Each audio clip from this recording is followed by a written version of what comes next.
सुबह सरकारी दफ्तर में लंबी लाइन थी। टोकन मशीन से नंबर निकले थे। इमरान का नंबर था 12। वो वक्त पर आ गया था। पीछे खड़ा आदमी बार बार आगे झांक रहा था। पसीना, घबराहट, बार बार घड़ी देखना। इमरान ने पूछा, सब ठीक है? वो बोला, आज आखिरी दिन है, अगर आज काम नहीं हुआ तो मेरी अम्मी का इलाज रुक जाएगा। इमरान चुप हो गया। उसके हाथ में टोकन था, नंबर 12। वो सोच सकता था मेरी बारी है, नियम सबके लिए बराबर है, लेकिन उसने बस एक काम किया, टोकन उस आदमी की तरफ बढ़ा दिया। लोग बोले, पागल है क्या, कल फिर आना पड़ेगा। इमरान बोला, आज किसी की दुआ मेरे कल से ज्यादा जरूरी है। शाम को इमरान घर लौटा। दरवाजे पर एक आदमी खड़ा था, वही आदमी, आंखों में सुकून। बोला, आप नहीं जानते आज आपने क्या दिया। उसने एक लिफाफा आगे बढ़ाया। इमरान ने मना किया। आदमी बोला, ये पैसे नहीं है, ये दुआ है जो मेरी अम्मी ने आपके लिए रोते हुए मांगी है। इमरान ने लिफाफा नहीं खोला। उसे पता था जो मिलना था वो मिल चुका है। मॉरल इस्लाम ये नहीं सिखाता कि हर हाल में अपना हक मांगो, बल्कि ये सिखाता है कि जहाँ किसी की जिंदगी अटकी हो वहाँ अपने हक से पीछे हट जाना भी ईमान है।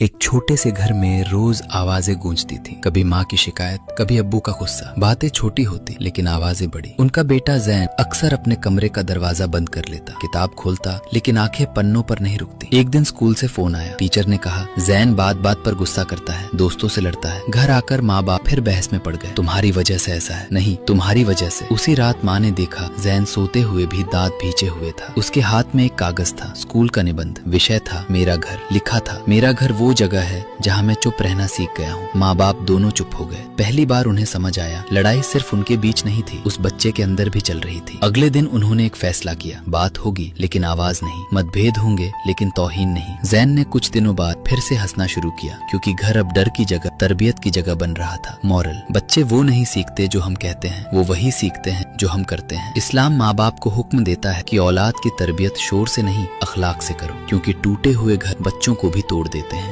रईस मोहल्ले में इज्जतदार आदमी माना जाता था। नमाज भी, रोजा भी और बात बात पर नसीहत भी। एक दिन मोहल्ले में खबर फैली, एक लड़की देर रात बाहर दिखी थी। लोगों की जबान तेज थी। कोई बोला, घर वाले ध्यान नहीं देते। कोई बोला, लड़कियों को ज्यादा आजादी दे रखी है। रईस ने भी कहा, अगर मेरी बेटी होती तो मैं सबसे पहले उससे सवाल करता। सबने हाँ में हाँ मिलाई। उसी रात रईस की अपनी बेटी सारा चुपचाप कमरे में बैठी थी। उसकी आंखें सूजी हुई थी, हाथ कांप रहे थे। रईस ने देखा और सख्त आवाज में पूछा, इतनी रात कहाँ थी? सारा कुछ पल चुप रही, फिर बस इतना कहा, अब्बू, अगर मैं आपकी बेटी न होती तो क्या आप भी सबकी तरह मुझ पर शक करते? रईस ठिठक गया। सारा बोली, आज रास्ते में एक आदमी ने मुझे परेशान किया। मैं डर के मारे जल्दी घर आई, लेकिन मोहल्ले ने उससे सवाल नहीं किया, सब मुझ पर करने लगे। कमरे में सन्नाटा छा गया। रईस की नजर झुक गई। उसे याद आया, आज दिन में उसने भी बिना जाने किसी और की बेटी पर उंगली उठाई थी। अगले जुमे मस्जिद में उसने बस इतना कहा, हम गुनाह से ज्यादा शक में जल्दी होते हैं। उस दिन के बाद रईस ने एक आदत छोड़ दी, बिना जाने फैसला करना। और सारा